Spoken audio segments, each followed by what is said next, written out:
meus amigos. Irmãos. É com alegria que a gente está aqui mais uma vez compartilhando esses momentos, agora com essa casa com a irmã, né? Já há anos que a gente vem na região visitando e agora fazendo parte da região. Aí, como diz hoje, tem que nos aturar, né? É sempre um prazer. Mas nós já podemos ter uma pequena ideia, a partir da página que foi lida como preâmbulo para esse encontro, de que, num primeiro momento, nós vamos ter a ousadia, em algum momento, de fazer um certo questionamento, e nós vamos tentar explicar por quê.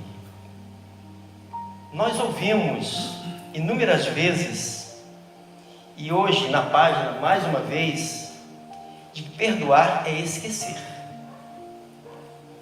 E eu fico a perguntar intimamente, como é que se consegue fazer isso? Porque me parece que, dadas as condições que nos encontramos no plano da Terra, em que ainda vai levar um bom tempo, bota tempo nisso, para nós estagiarmos em condições melhores que as de hoje. Mas até chegarmos lá, tem muita lenha a se queimar, tem muita água a passar debaixo da ponte, como se diz, né? Então, as condições que nós nos encontramos ainda é de muita dificuldade. Nós ainda somos categorizados pelos espíritos codificadores que auxiliaram Kardec a trazer essa beleza da doutrina espírita para nós, como espíritos imperfeitos.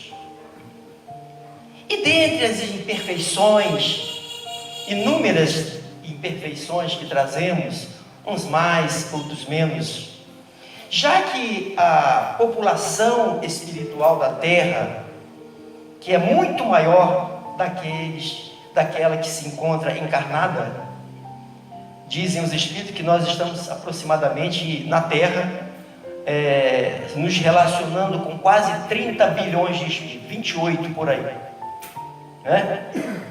Porque nós estamos de alguma forma nos relacionando, porque nós somos seres pensantes, e por essa razão criamos uma egrégora, né, psíquica, e que compartilhamos da qualidade ou não dessa egrégora.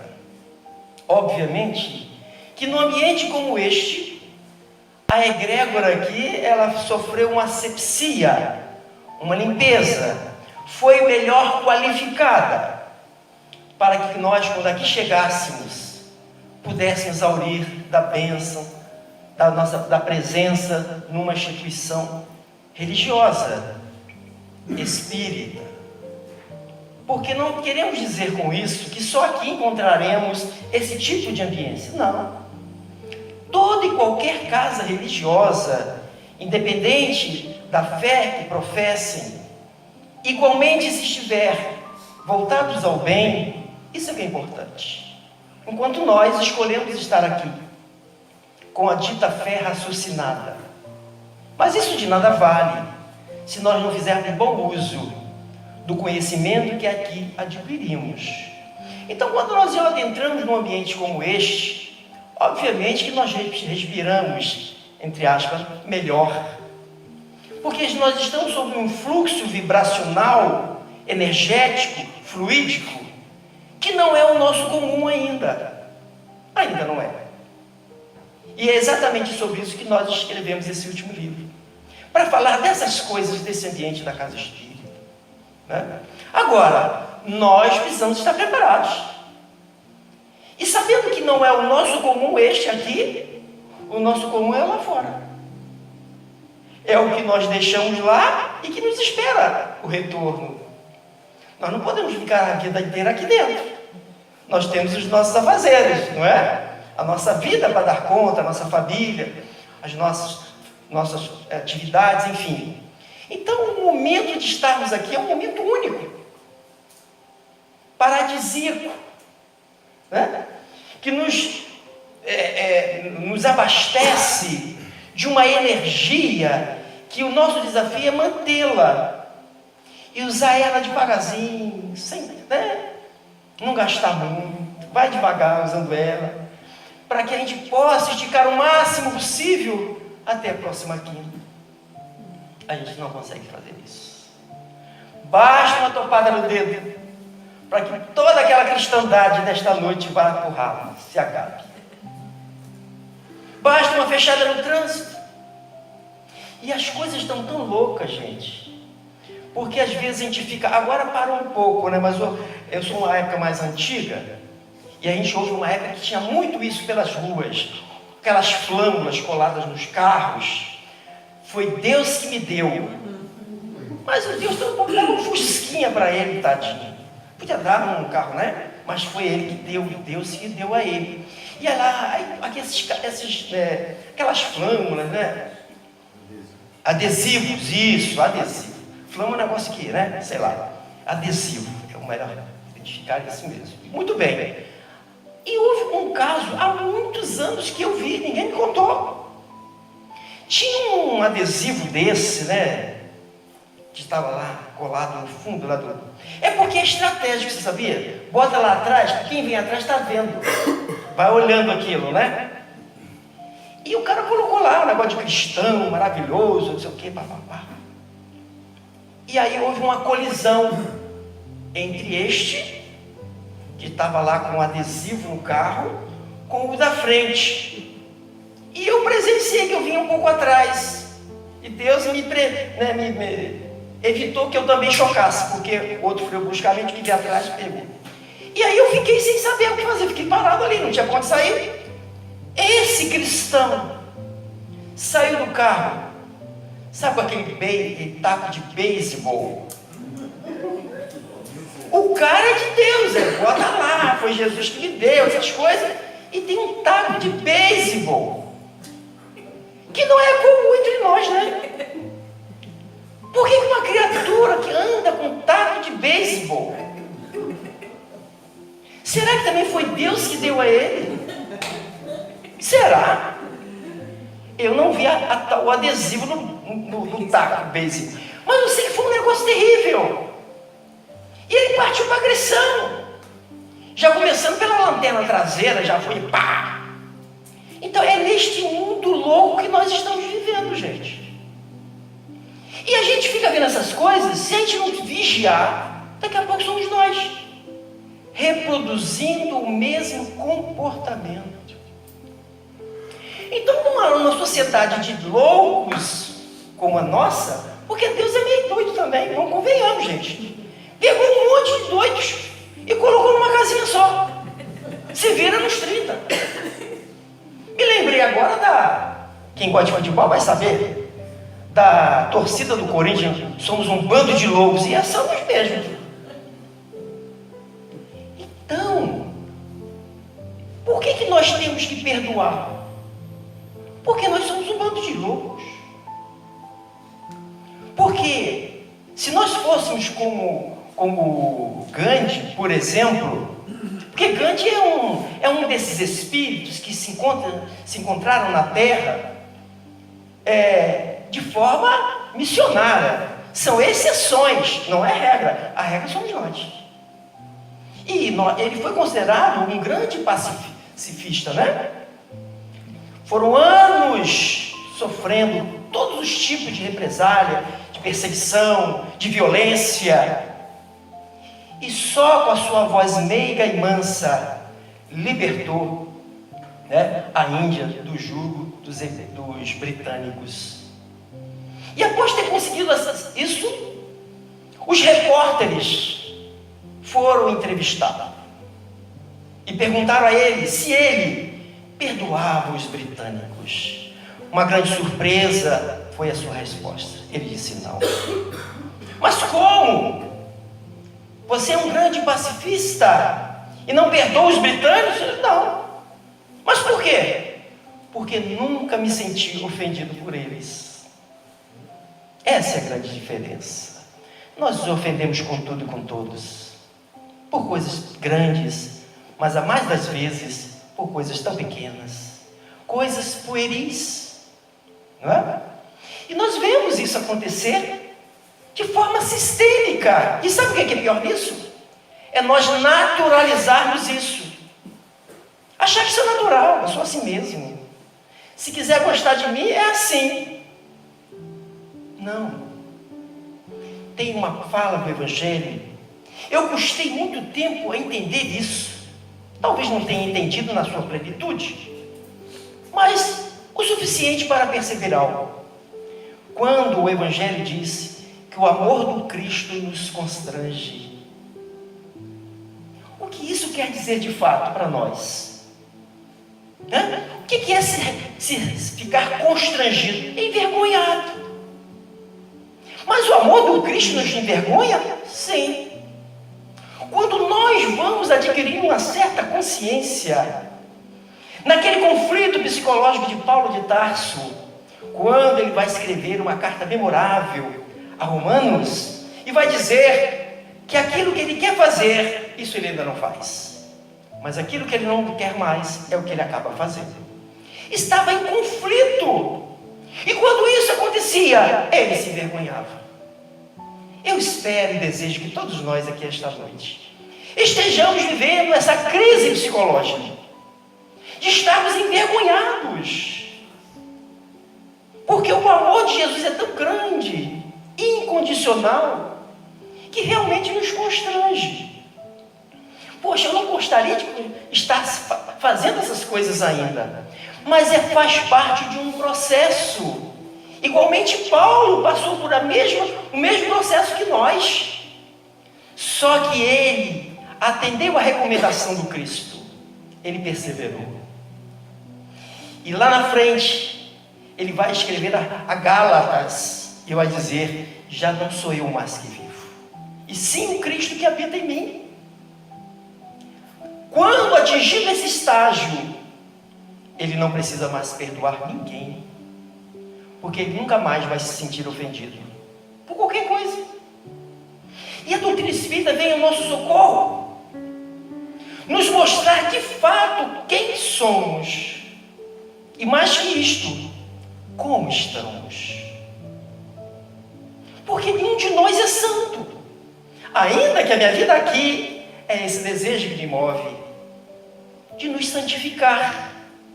E cada pequeno esforço que fazemos é mais um passo nessa direção, de nos santificar, de sermos espíritos santos, mas ainda não o somos.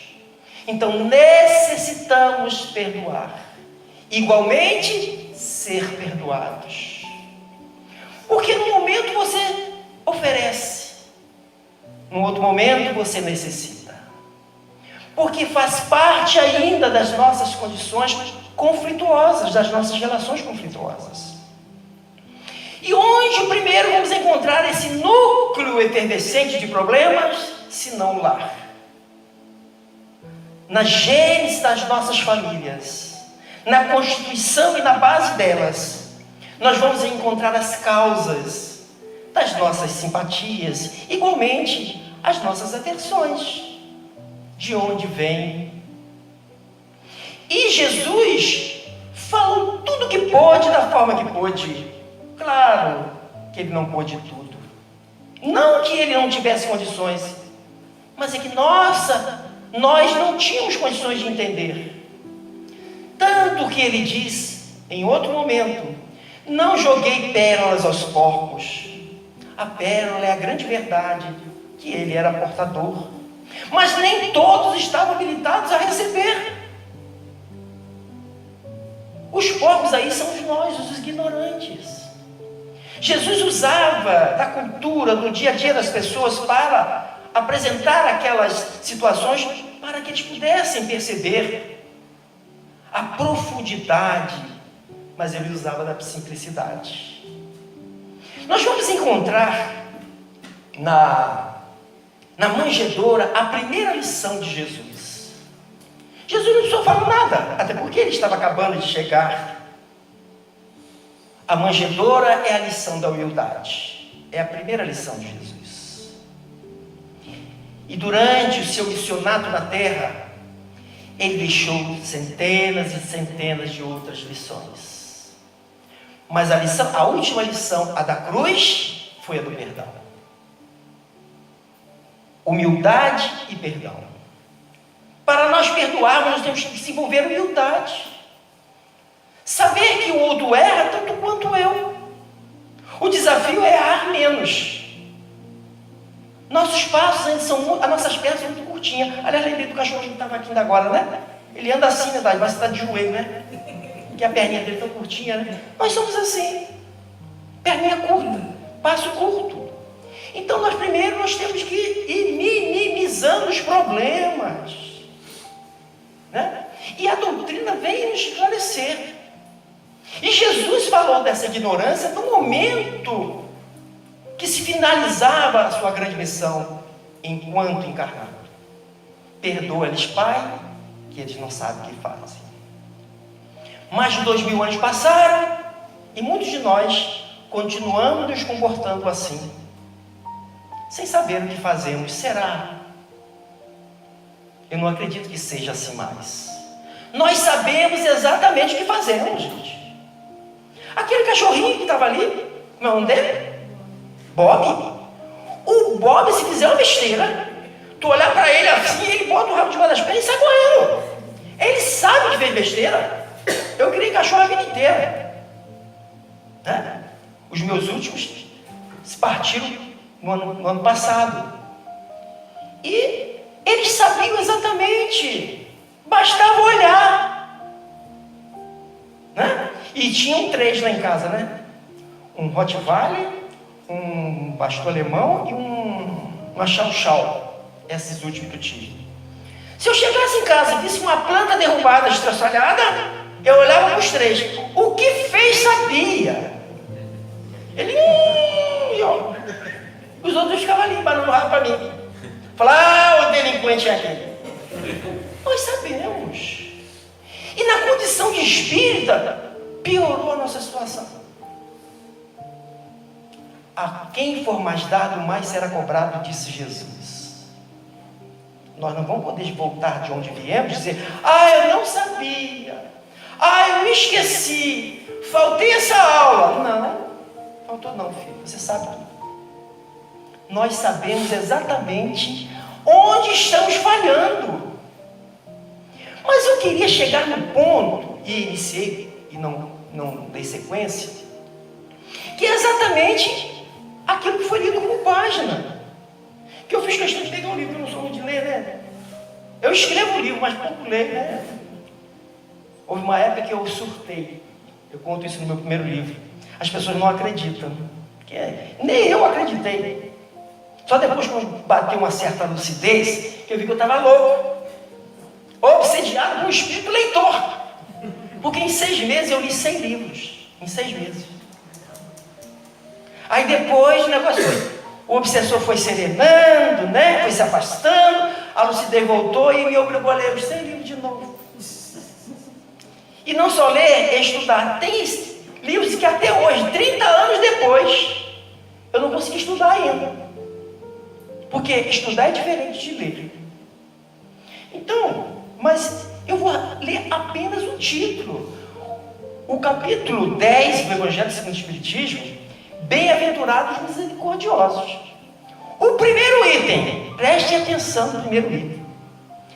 Porque nós, às vezes, ficamos manuseando as coisas, o Evangelho, a literatura, e passamos assim, sem perceber as coisas. Eu já tinha passado algumas vezes, mas houve um momento que eu percebi e questionei. Essa é a doutrina espírita. Não é ser polemista. Polemista não, é outra coisa. Polemista só quer criar problema. Mas ser questionador.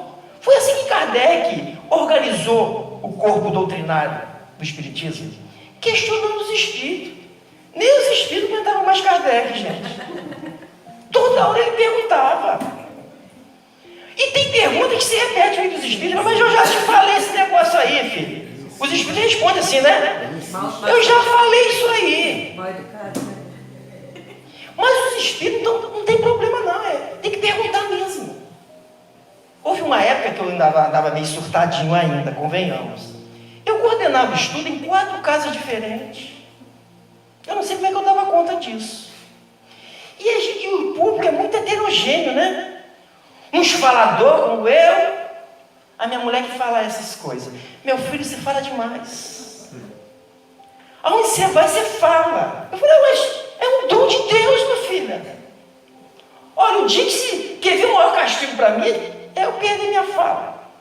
Imagina, eu fico pensando, Raul Teixeira, gente.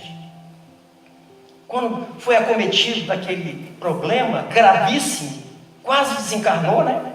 O pessoal olhava para ele e pensava, estava dormindo. Estava ali infartado, cara, dentro do avião, né?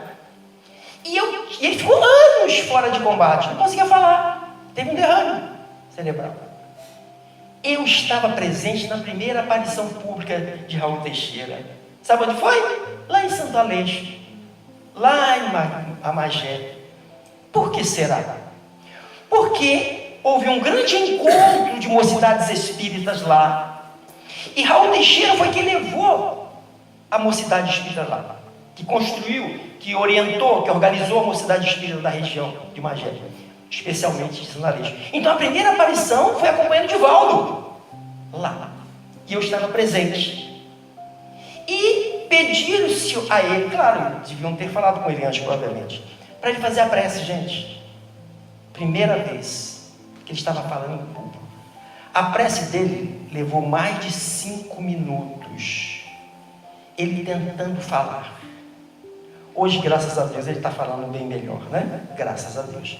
Então, veja, eu tenho que aproveitar agora, é falar. Vamos falar, né? Aí minha mulher não me acompanha mais não, fala assim, quando você for para outra cidade, eu vou. Aqui, dificilmente ela me acompanha, sabe? Já sabe disso, né? Aí ela fala assim, tudo que você fala eu já sei. Eu falei, eu também. Mas o problema não é ouvir, é fazer. Então vamos ler aqui, ó, só o título. Perdoai para que Deus vos perdoe. Vamos parar aqui, gente. A gente tem que compreender isso aqui. Quantos discípulos pediram a Jesus que os ensinasse a orar? Aí Jesus ensinou o Pai Nosso, a oração dominical. Percebe que lá na frente tem assim, perdoa, Pai. Perdoa aos meus ofensores, assim como... Não, como é que é? Assim como nós perdoamos a quem nos ofende. Não está parecendo que tem uma condição aí? Aqui também tem uma condição, né? Então veja, tem uma outra passagem, tudo leva nesse sentido, nessa direção, que é aquele que o cara devia lá, um senhor lá, devia, não sei, uma fábula de dinheiro, né? E aí foi lá, pediu misericórdia. Pelo amor de Deus, eu não tenho condição de pagar. Estou assim, estou cheio de boleto da Casa Bahia lá. Aí o cara se compadeceu dele. Falou, eu te perdoo, vai, segue sua vida. O cara dá 3 passos e encontra um que lhe devia uma bicharia. Sabe o que ele fez? Pegou na garganta do cara. Paga o que me deve. Não foi assim? Aí quem viu, peraí, mas esse cara não foi ali agora, ali, pediu para liberar ele da dívida, e agora está pegando. Não, pegaram o cara. É assim, vem cá, vamos ali. Vem aqui no cantinho comigo. Levou de novo lá no Senhor. Aí o Senhor, tu não foi misericordioso, eu fui misericordioso com você. Não dá a impressão também que a misericórdia de um, eu preciso ter direito a ela se eu exatamente fizer o mesmo. Não parece uma condicional, não é? Mas espera aí, será que é realmente assim? Pedro perguntou a Jesus, quantas vezes eu não aguento mais essa turma aqui, Senhor? Esses caras, onde eu vou, estão me perturbando. Eu tenho que perdoar, tem, mas quantas vezes? Devo perdoar 7 vezes? 70 vezes 7, meu filho. Aí a gente fica fazendo conta, né? 70 vezes 7, 490. Não. É cada ofensa 490 vezes. O que significa, aqui também tem esse mesmo estudo, nesse mesmo capítulo, significa perdoar sempre. Então, não nos parece meio ilógico Jesus ter nos ensinado a perdoar sempre? Sempre. Neste caso aqui, ele não fala assim, não, se o outro lhe perdoa, você perdoa ele. Não, Jesus falou, vai lá e perdoa. Não foi assim? Mas Jesus na oração dominical fala que você, para ser perdoado, você tem que perdoar. Para Deus te perdoar, você tem que perdoar. Será? Vamos tentar entender isso. Nós temos até as 11 da noite para entender isso aí. Bom, então, o que seria o perdão? Cada um teria uma definição aqui do que seria isso. Porque o perdão é mais do que um ato, mais do que um gesto, é um sentimento. É algo que precisa brotar dentro para fora, não de boca. Porque Jesus chamou aqueles que o tinham nos lábios e longe do coração de hipócritas. Então, o perdão esse aqui eu escrevi, né? Porque isso aqui não queria lembrar não, tá, gente? O perdão é um ato de decisão que se refere a questões internas que perturbam a paz interior. Vamos tentar entender isso aqui. É uma decisão que eu tomo quando eu me sinto agastado. Intimamente, o negócio está me fazendo mal. Sabe o negócio, aquelas camisas de força? Eu nunca passei por isso não, tá, gente? Pelo menos essa encarnação. Mas eu imagino como seja, né? Que é um negócio que vai apertando a gente. Né? Aqueles trem lá do subúrbio, né? Vixe Maria. Eu tive uma experiência para colaborar com um amigo, né? Ser gentil com um amigo, porque eu não pegava aquele trem. Eu morava em Jacarepaguá. Eu pegava um, que era esqueci o nome, saltava ali em Cascadura. Aí pegava o ônibusinho para lá. E ele ia para Japeri, tadinho. Não, queimado, sei lá, um negócio lá para cima, um guarda-chuva. Aí, ele falou, vamos comigo. Eu fui, Jesus. Misericórdia. Santa Cruz. É um negócio lá, eu acho que é Japeri. É o trem de Japeri. É isso, Japeri? É. A senhora conhece? Eu também. A senhora conhece? O Japeri já pegou? Já pegou, já Peguei pegou. por muitos anos. Sobreviveu, hein? Ou seja, sobrevivemos. Porque eu caí nas arneiras de levantar o pé. Não consegui, eu fui no pé até o final. Não tinha espaço para botar o pé de novo. É um negócio apertado, né? Então, o perdão é quando você se sente apertado, né? Você não está se sentindo bem, aquilo está se fazendo mal. Mas há pessoas que estão nem aí para isso. Está muito bem com ele, está nem aí. Não bateu consciência ainda. Mas quando a consciência começa a bater, ó, é assim, ó, toda hora. É martelada, meus amigos. Ó, toda hora fica aquele negócio em você. Você começa a se sentir sufocado. Então é um ato de autolibertação. A gente às vezes, a gente busca a literalidade do conhecimento para a gente se tornar o bambambam, né? Não, eu vou fazer uma caridade com fulano. Vou dar um perdão para ele. Sabe? É um perdão assim meio que orgulhoso, né? Ó, tô te perdoando. Ô gente, tô perdoando fulano aqui, para todo mundo saber, né?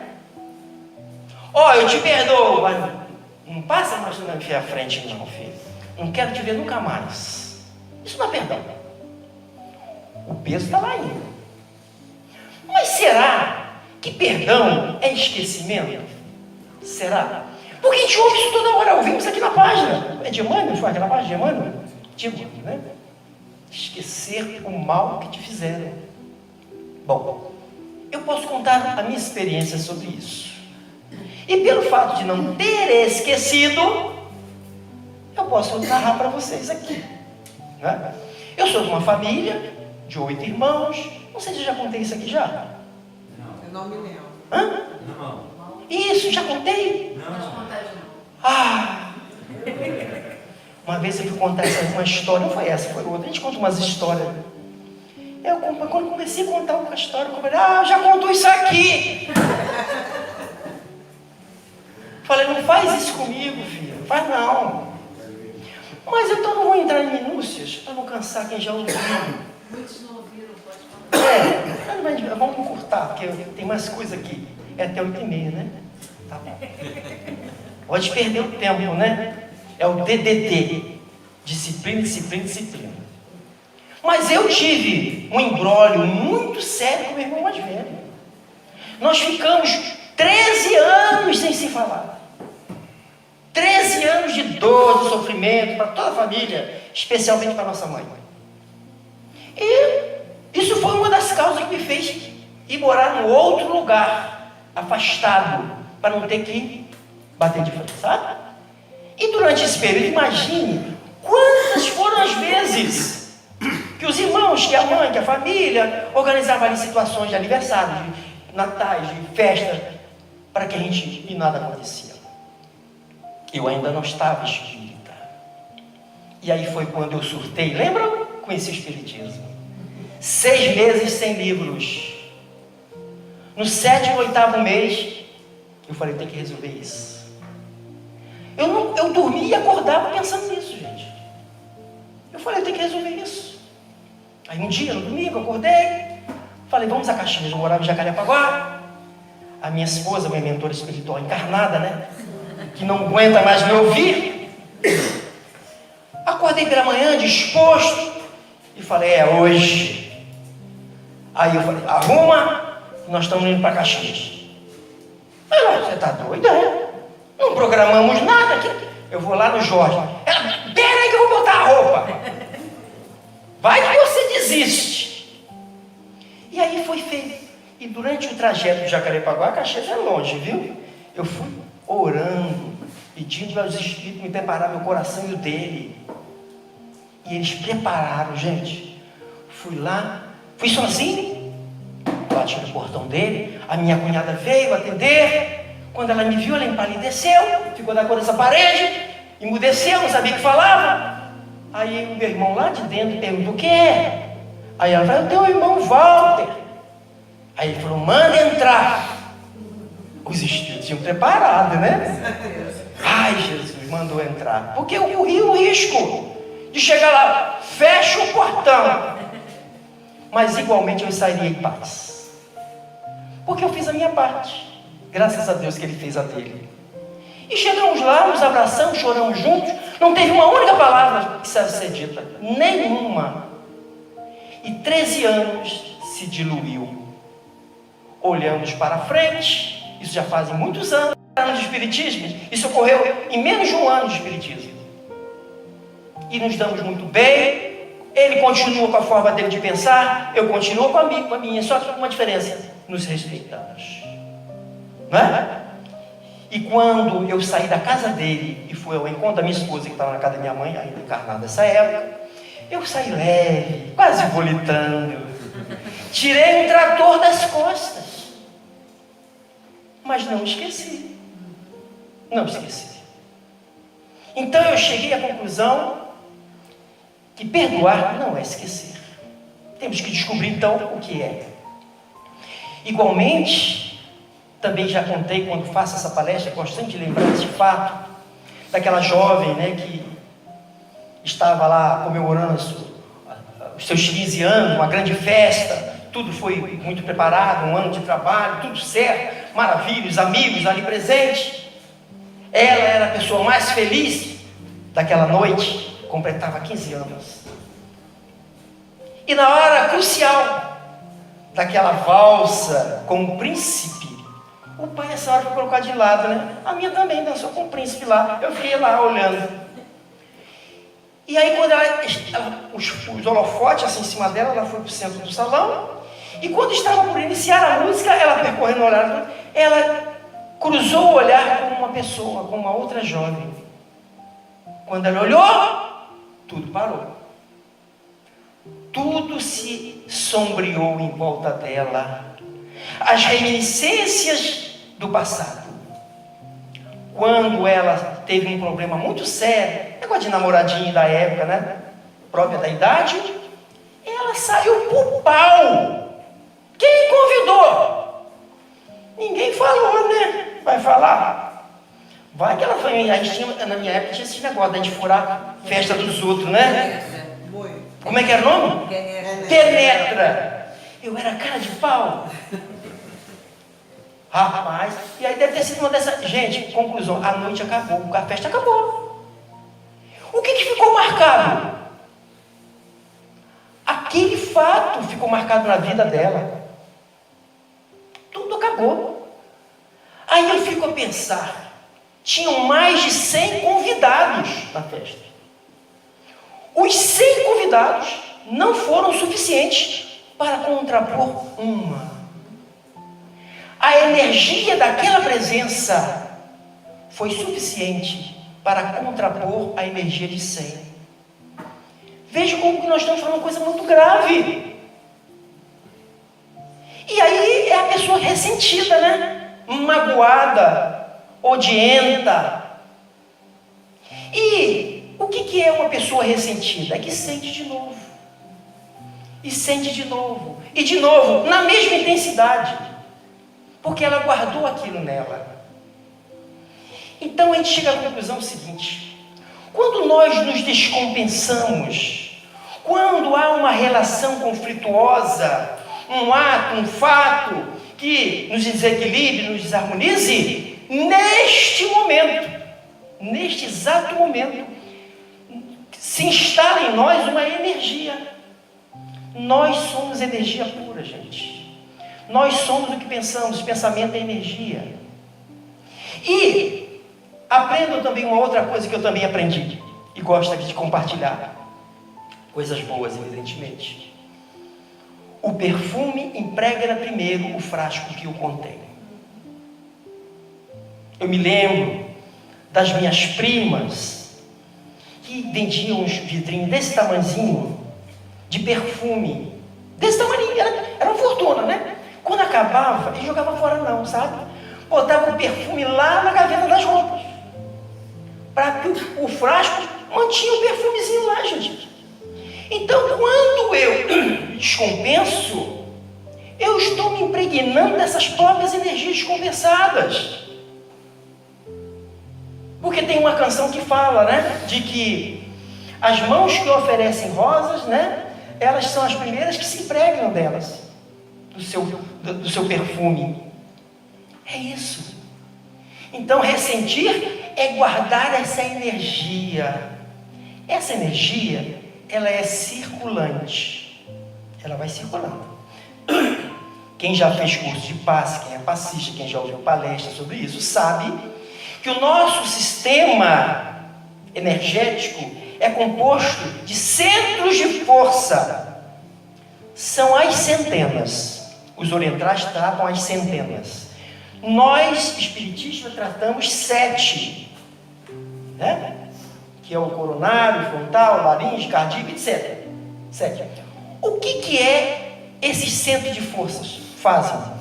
Transmutam energias para o corpo físico, tanto quanto para o espírito. Ele absorve e transfere. Isso está instalado no corpo espiritual, no perispírito. Mas tem os seus correspondentes no corpo físico, né? Que são... Ai, meu Deus, eu esqueci o nome. São os plexos. Não era isso que eu ia falar, não era outro negócio, mas tudo bem. Serve. Ou brincar. Então, o que acontece? Quando eu gero uma energia desse teor negativo, está circulando, tá, gente? E em algum momento ele vai parar em algum canto. E no momento que ele para, dependendo do centro de força, cada centro de força, ele é responsável em manusear, em alimentar energeticamente falando, uma região da nossa instrumentalidade. Se para no cardíaco, essa energia para lá no teu cardíaco, no centro de força, né? No coração, no cardíaco. O que vai acontecer? Nós vamos começar a ter descompensação cardíaca, coronária. Isso é ciência, gente, que eu estou falando aqui. Isso é conhecimento. Então, perdoar é uma questão de inteligência. Porque o primeiro prejudicado somos nós. Aí, Está provado cientificamente, não são todos, tá? Não podemos generalizar, que grande parte de cânceres advém de pessoas que sentem ódio, que são odientas, que desejam mal, vibram nessa faixa. E aí, a depender de onde essa energia parou, o câncer se instala. Aí depois fica pensando assim, né? O que eu fiz para Deus?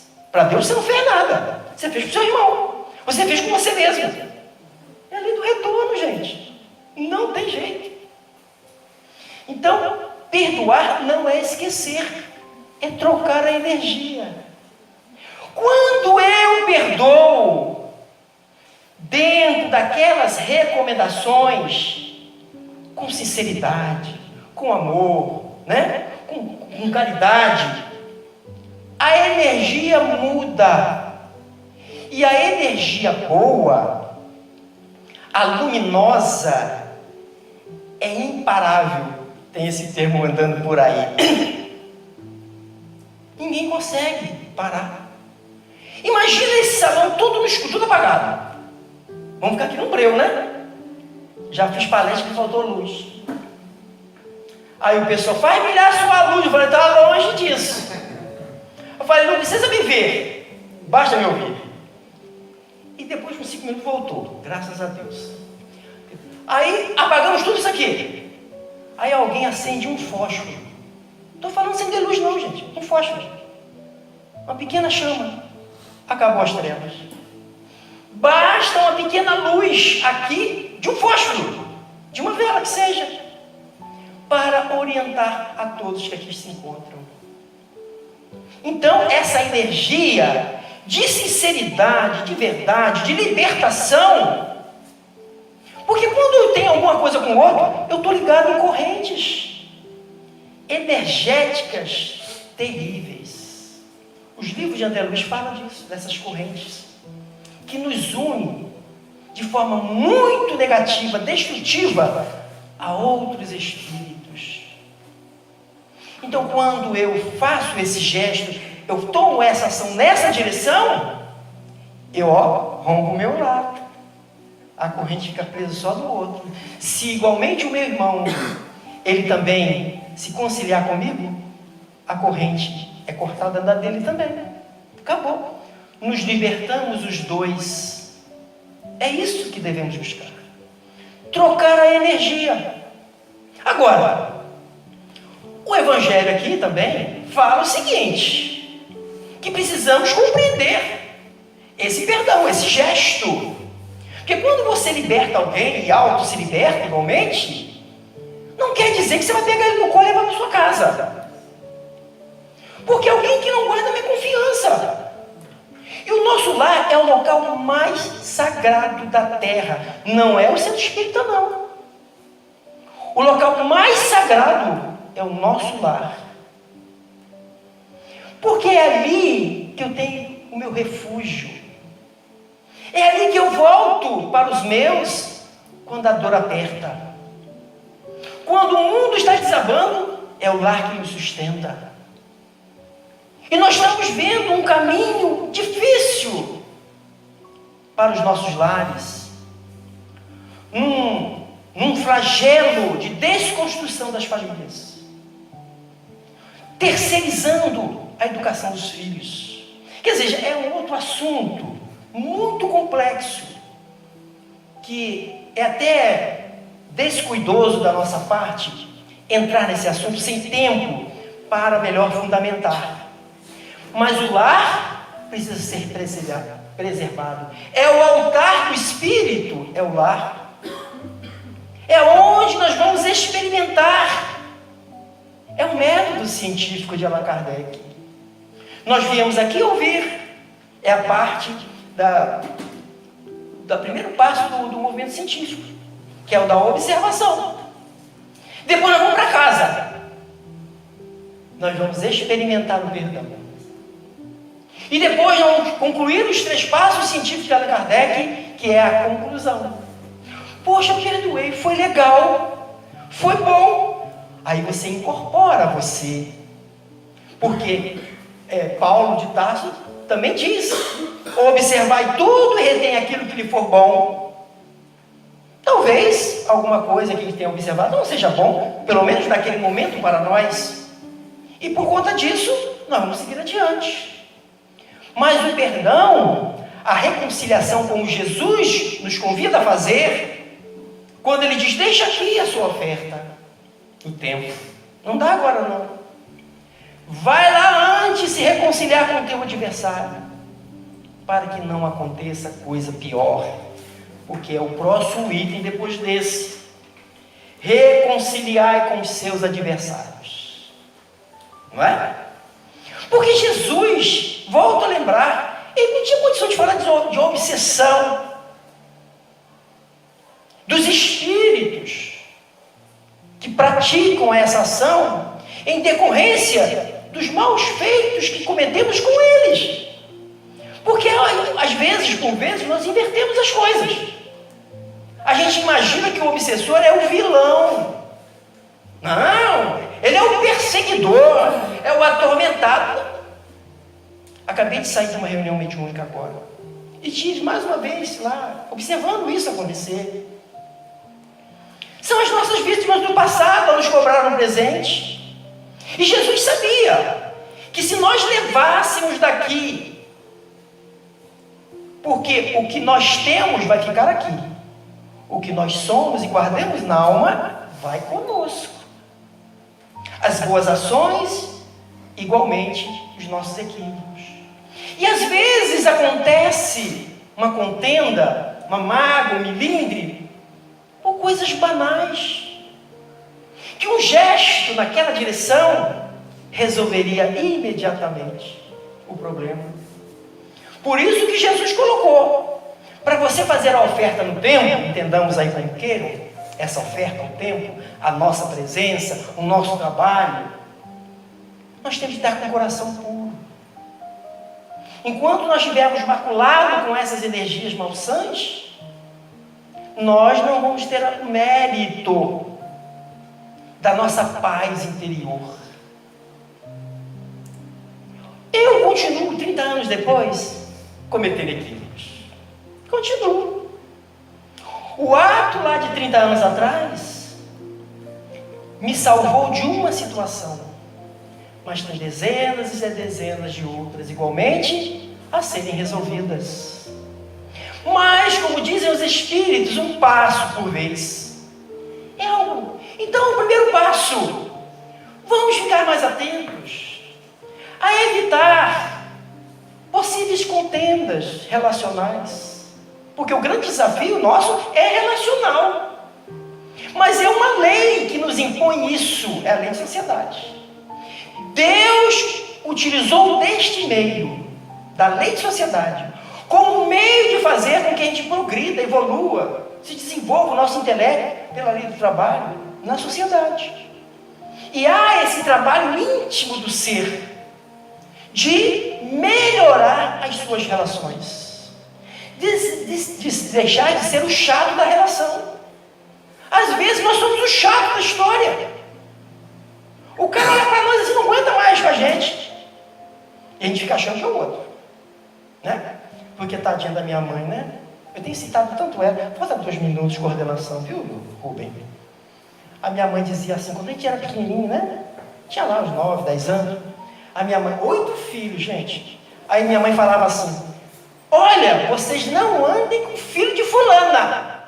Filho de fulana não presta. Eu fico a imaginar hoje a mãe do fulano falando a mesma coisa de nós. Não anda com os filhos do Marlene.